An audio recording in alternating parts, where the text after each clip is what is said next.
Hey, it's Sol, and this is Warcraft Weekly. All your feelings crammed into this little space of time. You can help support the channel by liking this video, subscribing for more WoW coverage, and you catch me live where I'm streaming. The patch is out, but the season is not. It's something that had to be repeated quite a bit this week as gamers dove into Undermine.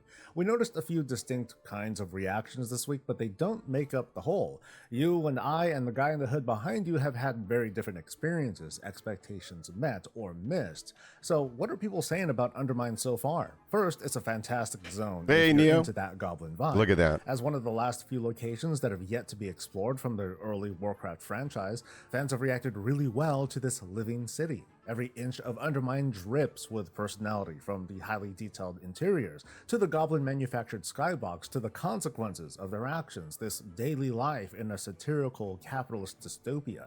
Coincidentally, Undermine is the same size as Suramar City, so it's easy to make comparisons with an otherwise beautiful city that feels sterile, like it's a facade by comparison. It's fitting, given the Nightborn story of isolation and stagnation, but putting the lore aside, Undermine is a city that, exaggerations included, looks like it's been lived in, where the roads, Yes, the they have walls, and the they buildings, have so and of many course, the NPCs people. around, and I'm gonna show you something that I found on X that that Icy Vines has uncovered that you could do around the area here. Tell you a story.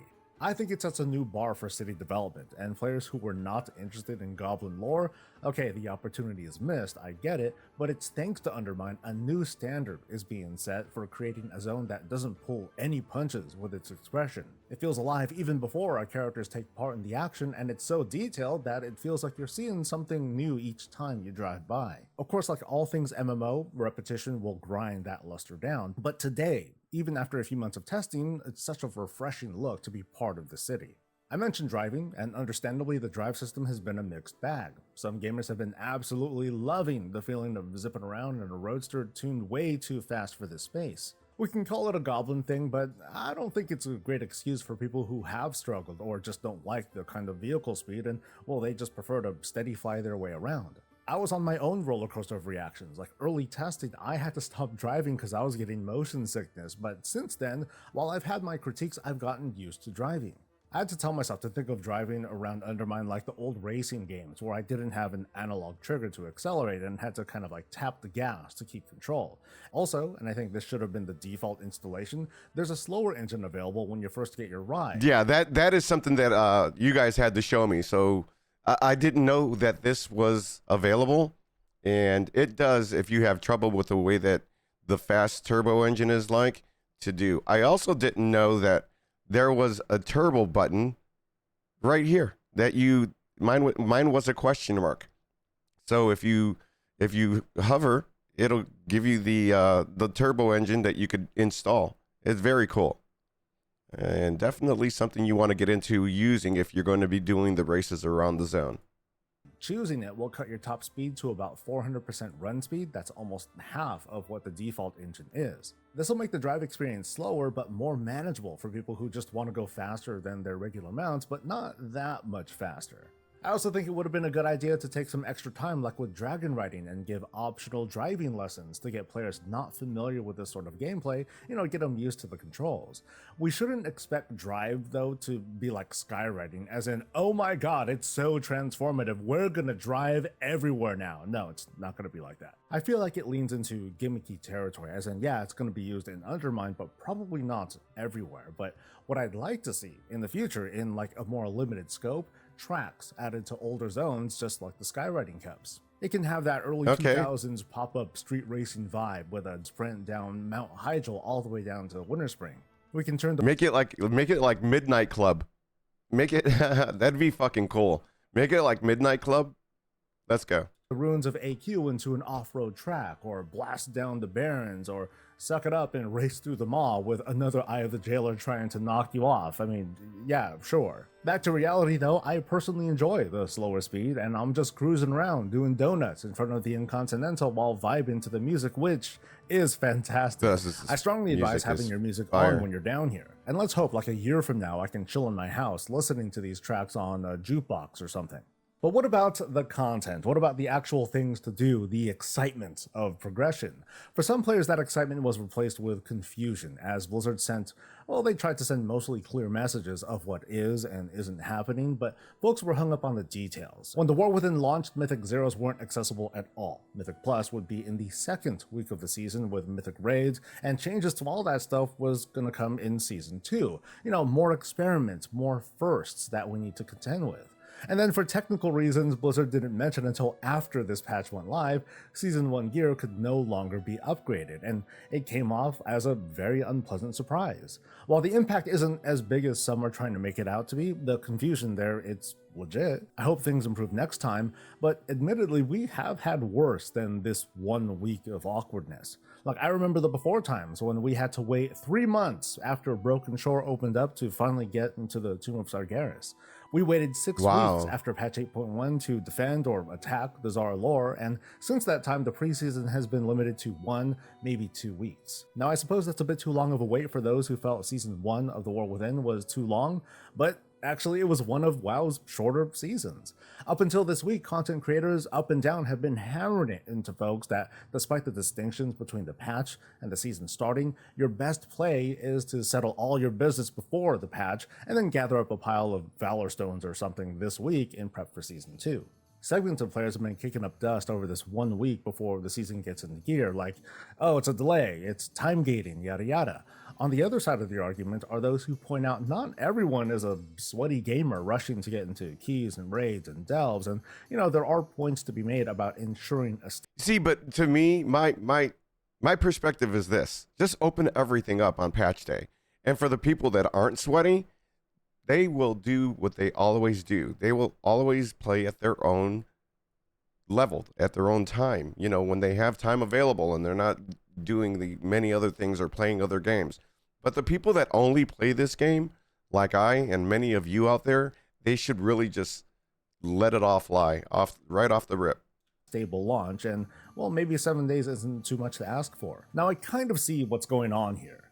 Okay, I'm just guessing, but when I take a step back, I see what is the consequence of today's World of Warcraft in the post-borrowed power era. Because at least back in those days, a patch would launch and we had demonstrably more to do, more to chase outside of just the quests and the rep grind limits and the renown pushing and all that before the raid finally opened up. And what I'm talking about is basically the borrowed power thing got some new bells and whistles to play with. We had an opportunity to get more, conduit ranks and play with our first domination shard, or to grind our way to that brand new artifact trait or Azurite essence or the first tier of the Netherlight Crucible or a new thing on the mission table. But that era has been over for a few years now, and in a way gamers are being tested. Like, do they need that certain something to keep distracted in cases like... Now, I've actually heard that people want the borrowed power back or something equivalent because they want to see something different. They miss it. But then again, think of all the grinding that we had to do when we had it. That was a slog. And if you didn't have the right one and you had to farm it, then you were kind of hating the game. So be careful what you ask for. Like the week before a season begins. Like anything evergreen, I hope in future seasons Blizzard really gets to smoothing out how these transitions work. It's going to take some over communication first through like announcements and blog posts and videos and so on, and then smooth it down to getting us accustomed to the flow with consistent tooltips and terms we can gain familiarity with. And yeah, and it was chunks, because it was not something that was account bound. So it wasn't like a warband item that you could go ahead and open it up and you'd be able to use your main character's powers. It didn't work like that. So you did have to get it on every character.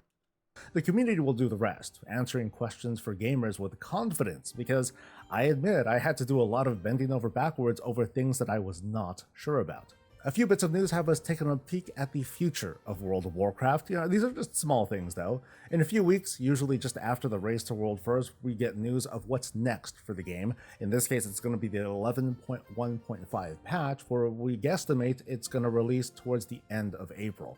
One of its highlighted features includes Horrific Visions Revisited. There it if is. we think back to the first round of Horrific Visions, we visited versions of Orgrimmar and Stormwind. This time around, instead of N'Zoth, we're dealing with Xal'atath. Or maybe it's Locust Walker, and this patch is going to be like a weird voidy training montage, but whatever the case, it'll be in what's likely going to be a new environment. Now, I wonder where that might be. Considering the Liberation of Undermine raid uses the city as a backdrop, who's to say Horrific Visions Part 2 won't turn this into a different sort of void hellscape? We'll learn more in a few weeks, but it might be a good idea to get the lay of the land in advance. An 11.2 patch was also detected via data mining. Now, I'm only pointing this out. I doubt we're going to skip 11.1.7 or get 11.2 that much faster, but what I find kind of interesting is that 11.2 is supposed to introduce another new zone. And there's lots of speculation abound, including hints at Ethereals being very involved, unlike the spattering of cameo raid fights. The Heronir are bound to take an even more prominent role to earn that spot they got in the opening cinematic. My direction is towards Beladar, the giant crystal in Halifal, and the suspiciously open water to the west of the zone. Now, who's to say the, quote, new zone takes us to a transformed part of this region, or, well, here's what would be kind of weird or cool, like maybe this area fuses with the ruins of Karash, the shattered world of the Ethereals, and we're gonna do this, I don't know, sort of interstellar battle deep inside the planet. Like, I'm totally pulling that out of my ass, but hey, that'd be kind of cool.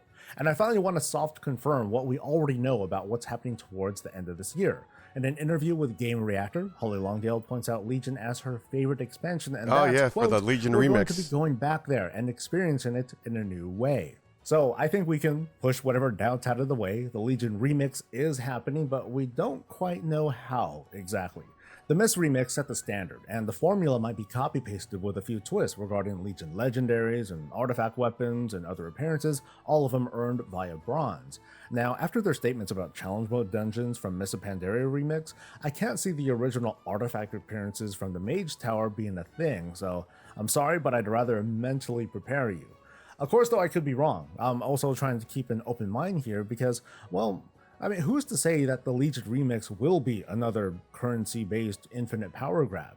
I don't know what the alternatives might be. I'm just trying to keep myself open-minded for what they might have cooked by the end of this year. You know, that with player housing and whatever thing they do, whether it's like Season 4 or something else.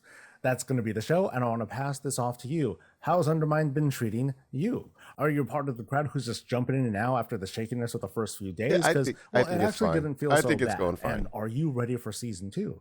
There's a lot opening up at once, and you can count on my Monday video to set you straight for what's happening so you can hit the ground running or at least land on your feet. I'll help you manage the chaos. We've got to give a huge thanks to everyone who's been watching on stream. It was great meeting all these new and awesome faces. Of course, to the value patrons and to you, viewer, you made it to the end. You fed the algorithm.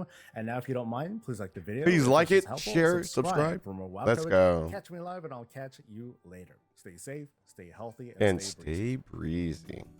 Very nice, very nice. I so far, like, I've been doing this now for the past 5 days. I don't think it's such a bad way to open it up. I do wish that they just released it all, but then if I have to be devil's advocate, I wouldn't probably get to enjoy as much of the roses, like stop and smell the roses. I probably wouldn't do enough of that. So that being said, I hope that I get to enjoy this expansion or this patch to its fullest, and we'll see how it goes for Season 2.